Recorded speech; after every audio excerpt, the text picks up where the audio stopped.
নমস্কার, আমার নামটা পুরুধাউন এবং আজকের ভিডিওতে আমরা আপনার সবচেয়ে প্রিয় বিষয় নিয়ে কথা বলব, এটা হল ক্রিটিনিন। ক্রিটিনিন কি, কেন বার, কেএফটি রিপোর্টে যখন ক্রিটিনিন বার দেখা যায় তার মানে কি, এই সব বিষয়ে আমরা এই ভিডিওতে আলোচনা করব। তাই চলুন প্রথমে ক্রিটিনিন বোঝা শুরু করা যাক যে ক্রিটিনিন কি, এটি কোথায় গঠিত হয়। তাই ক্রিটিনিন আমাদের শরীরে আমাদের মাংসপেশিতে তৈরি হয়।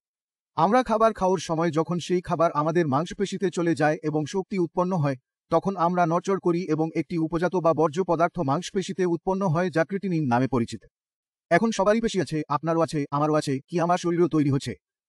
অবশ্যই এটি আমার দেহে একই পরিমাণে গঠিত হয় যেমন কেউ। কিন্তু যখন এটি আমার শরীরে তৈরি হয় তখন আমার কিডনি প্রতিদিন প্রতি সেকেন্ডেই এটি ফিল্টার করে এবং মূত্র তৈরি করে এবং শরীর থেকে বের হয়ে যায়। কিন্তু কিডনি ফেইলার রোগীর শরীরে কিডনি কম কাজ করতে থাকলে তার ফলে কিডনি ফিল্টার করতে না পারা শুরু করে। এখন যখন এটি তৈরি হচ্ছে এবং বের হতে পারছে না, তখন যা হয় এটি রক্তে সংগ্রহ করতে থাকে এবং এটা হলো আমরা আমাদের কেএফটি রিপোর্টেও দেখতে পাই যে ক্রিটিনিনের মাত্রা বাড়ছে যখন যখন কিডনি ক্ষতিগ্রস্ত হয়। এখন রোগীর মনে যা হয় তা হলো রোগী ক্রিটিনিন কমাতে চায়, কিন্তু ক্রিটিনিনের পেছনে চিন্তা করতে করতে সে কিডনির কথা ভুলে যায়। কিডনি কম কাজ করছে তাই ক্রিটিনিন বাড়ছে। তাই আজকের পর এই ভিডিওটি দেখার পর আপনি প্রথমে কি করবেন? আপনি আপনার কিডনি সম্পর্কে চিন্তা করবেন। কিডনি মনের আগে রাখুন। এখন ভাবুন তো এই কিডনিকে ক্ষতিগ্রস্ত করেছে। কিডনি ক্ষতি করার দুটি বড় কারণ রয়েছে যা 80 রোগীদের ক্ষেত্রে দেখা যায়। প্রথমত, আপনার আগে রক্তচাপ বেশি ছিল নাকি এখনো আছে, বা আপনার খুব দিন ধরে ডায়াবেটিস আছে এবং সম্ভবত আপনার শরীরে বিপি এবং শর্করা উভয় সমস্যা চলছে। আপনি যদি বিপি এবং সুগারের রোগী দীর্ঘদিন ধরে থাকেন, তাহলে 80 রোগীদের কিডনি ক্ষতিগ্রস্ত হয়ে যেতে পারে, যার কারণে ক্রিটিনিন বাড়তে পারে। এই দুটি কারণ হল বিপি এবং সুগারের রোগের প্রভাব। এখন আপনি নিজেই দ্বিতীয় প্রশ্ন করুন, আপনার বিপি এখন কি নিয়ন্ত্রণে রয়েছে? আপনার শর্করা নিয়ন্ত্রণে আছে কি? যদি আপনার বিপি 120/80 এর উপরে থাকে, বিশেষত নিচে 80, 85, 90, 95 এর মধ্যে হয়, তাহলে আপনাকে নিজেকে একটি প্রশ্ন করতে হবে, কি আপনার কিডনি যে কোনো দামে বেঁচে থাকতে পারবে? কারণ কি আপনার কিডনি ক্ষতিগ্রস্ত করেছে, বিপি এখনও বাড়ছে এবং এটি আপনার কিডনিকে ক্ষতিগ্রস্ত করছে। এখন তোমার মনে হতে পারে আমি রোজ ওষুধ খাই, কাজছে। এটি হল সমস্ত কিডনি ব্যর্থতার রোগীদের সবচেয়ে বড় ভুল।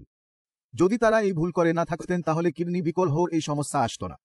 আপনি যদি বিপি ওষুধ খান, চিনির ওষুধ খান এবং আপনার বর্তমান অবস্থা পরীক্ষা করেন না, ওষুধ খাওয়ার পরে বিপি পরীক্ষা করেন না, ওষুধ খাওয়ার আগে বিপি পরীক্ষা করেন, আপনার জানা উচিত যে আমার বিপি 24 ঘন্টা 365 দিন নিয়ন্ত্রণে থাকে কিনা। কারণ রাতে আপনার বিপি বেড়ে যাও থাকলে দিনে ওষুধ খেলে তা নিয়ন্ত্রণে চলে আসে, তাহলে রাতে কিডনি ক্ষতিগ্রস্ত হয় এবং রাতে ঘটতে যা ক্ষতি হচ্ছে তা ধীরে ধীরে কিডনি ধ্বংস করে ফেলে। তাই আপনার বিপি এবং শর্করা বেড়ে যাওয়া হলে আজ তখন নিজেকে আরও একটি প্রশ্ন জিজ্ঞাসা করুন, নিজেকে প্রশ্ন করুন, আমার কিডনি কি সংজীবন রক্ষা করতে পারবে? এর উত্তর কি, না। তাই এখন আপনার রোগের মূলকে ঠিক করতে হবে, কিডনি সম্পর্কে কাজ করতে হবে। কিডনি বাঁচাতে কার কাছ থেকে? প্রথমে বিপি থেকে, শর্করা থেকে। বিপি এবং চিনি নিয়ন্ত্রণে আসলেই কিডনি খারাপ হওয়া থেকে বাঁচতে পারে। ধরুন আপনার কিডনির মাত্রা ছাড়, ধরুন আপনার কিডনির স্তর ছাড়ে হলে 60 কিডনি ব্যর্থতা হতে পারে। 60 কিডনি খারাপ। এখন আমি বিপি এবং চিনি নিয়ন্ত্রণে নিয়ে আসি, আপনার কিডনি আর ক্ষতিগ্রস্ত হবে কি না তা নিজেকে জিজ্ঞাসা করুন না। এটি এর ক্ষতি থামানোর সম্ভাবনা রয়েছে, কারণ এখন যে কারণে কিডনির ক্ষতি হচ্ছিল তা বন্ধ হয়ে গেছে। প্রত্যেক কিডনি ফেইলিও রোগীর ক্ষেত্রে রোগের কারণটি নিয়ন্ত্রণে আনা খুবই গুরুত্বপূর্ণ। যদি আপনি এটি অনুসরণ করেন তাহলে আপনার স্তরগুলি বাড়বে, আপনি ওষুধ নিতে থাকবেন এবং আপনার স্তরগুলি বাড়তে থাকবে। তাই প্রথমেই রোগের কারণ নিয়ন্ত্রণে আনা খুব গুরুত্বপূর্ণ। এবং কেন এটি গুরুত্বপূর্ণ আমি আপনাকে এটি খুব ভালোভাবে বোঝাতে চেষ্টা করেছি। তাই আমরা বুঝলাম কেটামিন কোথায় তৈরি হয়। এখন চলে যাও যাক রিপোর্টে কেটামিন বাড়তে থাকলে এর মানে কি। যেমন আমি আগেই বলেছিলাম, কেটামিন সবার শরীরেই তৈরি হয়। এটি একজন স্বাভাবিক এবং সুস্থ ব্যক্তির শরীরেও তৈরি হয় এবং এটি কিডনি বিফলতার রোগীর শরীরেও তৈরি হয়। একমাত্র পার্থক্য হল যে যেখানে কিডনি ক্ষতিগ্রস্ত হয় সেখানে তা বের করতে অক্ষম হয়। তাহলে আমরা কি করছি? যখন আমরা কেএফটি করি, রিপোর্টটি পাওয়া যায়, কেটামিনের মান এবং ইউরির মান বেড়ে যায়, তখন আমরা দেখি এর মানে হলো যে তাদেরকে ভয় করতে হবে না, কেটামিন বাড়ছে। কারণ কিডনি ক্ষতিগ্রস্ত হওয়ার কারণে কেটামিন বাড়ছে। এখন আমাদের কিডনির কার্যক্ষমতা বাড়ানো প্রয়োজন এবং তা শরীর থেকে বের করে নেওয়া উচিত। কেটামিন আমাদের কিডনির কাজ করার ক্ষমতা সম্পর্কে জানাচ্ছে। উদাহরণস্বরূপ, আমি যদি কাজে যাই এবং আমি আমার কাজটি ভালোভাবে করছি, তবে যা হবে তা হল আমার কোনো বকেয়া কাজ থাকবে না। আপনার রান্নাঘরে বাসন থাকলে সেই অর্থ হল আপনি কাজ করেননি। আপনি যদি অফিসে দেখেন যে আপনার কাজ খুব ভালো চলছে, তবে সঠিকভাবে কাজ করছেন না। তাই আমরা কি দেখছি? আমরা কাজটি দেখছি এবং আপনাকে কাজ করার উপায় দিচ্ছি। একইভাবে, যদি কেটামিন শরীরে সংগৃহীত হচ্ছে, তবে আমরা জানি যে কিডনি কম কাজ করছে। তাই যখন কেটামিন শরীরে সংকুচিত হয়, তখন আমরা জানি যে কিডনি সঠিকভাবে কাজ করছে না। স্বাভাবিক শরীরে কেটামিনের মাত্রা 0.5 থেকে 1.1। কোনো ল্যাবে তা ওঠানামা করছে। কিন্তু যদি কেটামিনের মান স্বাভাবিক সীমার মধ্যে থাকে, তবে এর মানে হল যে আপনার কিডনি ঠিক মতো কাজ করছে। এটা সবাই বোঝে। কিন্তু যদি কেটামিনের মাত্রা বাড়তে শুরু করে, তাহলে আমরা বুঝতে পারি কিডনি কতটা ক্ষতিগ্রস্ত হচ্ছে। আপনার কেটামিনের মাত্রা 1.1 হলে, আপনার কেটামিনের স্তর 1.2 বা 1.3 হলে, কিডনি কমপক্ষে 30 ক্ষতিগ্রস্ত হচ্ছে।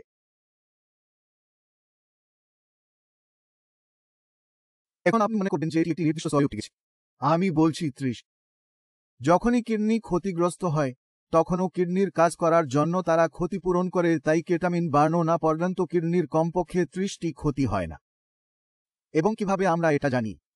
মানে হল, আপনার কেটামিন লেভেল 1.2 বা 1.3 হলে 0.1 বা 0.2 স্বাভাবিক মান থেকে বেশি হচ্ছে। যদি একজন রোগীর কিডনি বাপসি করা হয়, তবে আমরা প্রায় 30-এর চারপাশ ক্ষতি দেখতে পাই। এতে 30টি কিডনি ক্ষতিগ্রস্ত হয়। সুতরাং সেখান থেকে আমরা জানি যে 1.1 বা 1.2 মানে কিডনির 30টি ক্ষতিগ্রস্ত হয়েছে। এখন আপনার লেভেল বাড়তে থাকলে কিডনি আরও ক্ষতি হবে এবং সেই সাথে লেভেল বাড়বে। তাই আমরা জানতে পারি কিডনি কতটা ক্ষতিগ্রস্ত হয় এর মাধ্যমে। এবং আমরা জিএফআর থেকেও এটি দেখতে পারি, কারণ আপনার রিপোর্টে আরেকটি মান রয়েছে, ম্যাক্সিমাম ল্যাবের রিপোর্ট ইজিএফআর। আপনি যদি ইজিএফআর কিভাবে পাবেন চিন্তা করুন। তাই আমি আপনাকে আপনার কিডনি কথা বলতে চাই। আমরা ন্যাশনাল কিডনি ফাউন্ডেশনের সাইটে যাওয়া হচ্ছি। এখানে আপনি একটি ক্যালকুলেটর দেখতে পাবেন। আপনার একটি মাঠ আছে। এখানে আমরা কেটামিনের মান রাখি। এখানে আমরা বয়সের কথা বলি। এবং এখানে আপনি আপনার লিঙ্গ রেখে গণনা করুন। এখন আপনার কাছে চিত্র। আমরা এই ফিগারটি কোনো ল্যাব টেস্ট থেকে নিয়ে নাই। আমরা এটি একটি ক্যালকুলেশন থেকে নিয়েছি, যার মধ্যে দুটি ফ্যাক্টর রয়েছে। একটি হল আপনার কেটামিনের মান, দ্বিতীয়ত আপনার বয়স। জিএফআর কেটামিনের মানের উপর। তাই যদি আপনি আপনার কেটামিন কমাতে পারেন, তবে জিএফআর বাড়বে। আপনার যদি জিএফআর কমছে, তবে এর মানে হল আপনার কেটামিনের মান বাড়ছে। এই কারণে তা কমে যাচ্ছে। সুতরাং আপনাকে কখনই জিএফআর নিয়ে চিন্তা করতে হবে না। কিডনি নিয়ে চিন্তা করতে হবে, যাতে কিডনির আর কোনো ক্ষতি না হয়। কেটামিন যেন না বাড়ে আর জিএফআর যেন না কমে। তো আজকে আমরা কেটামিন নিয়ে কথা বলবো, কিন্তু আমরা জিএফআর লিখছিলাম। এখন আপনার রিপোর্টে দেখতে পাচ্ছেন স্টেজ দেখা যায়। এটাই মঞ্চ। এটি হচ্ছে 3টি পয়েন্ট। এটি চতুর্থ ধাপ। এটি কিডনি বিফলতার 5ম স্টেজ। গ্রেডিং করা হচ্ছে। এই গ্রেডিংটি আমরা গণনা করা জিএফআর মানের উপর ভিত্তি করে করি। তাই জিএফআর এর সর্বনিম্ন প্রয়োজনীয়তা 90। আপনার যদি জিএফআর 120 থেকে 90 এর মধ্যে না আসে, তবেও এটি ঠিক আছে, কোনো সমস্যা নেই। কিন্তু যদি জিএফআর কমতে থাকে, তখন আপনার স্টেজ বাড়তে থাকে। গ্রেডিং বাড়তে শুরু করে।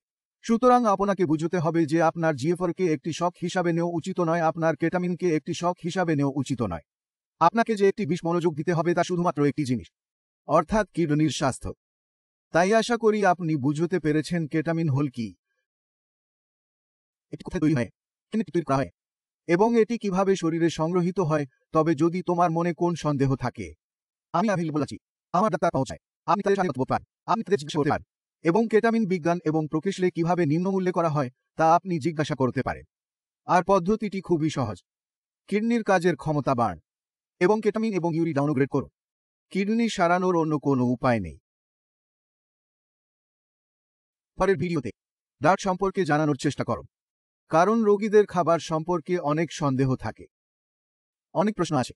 তাই আমরা সেটাও সমাধানের চেষ্টা করব পরের ভিডিওতে।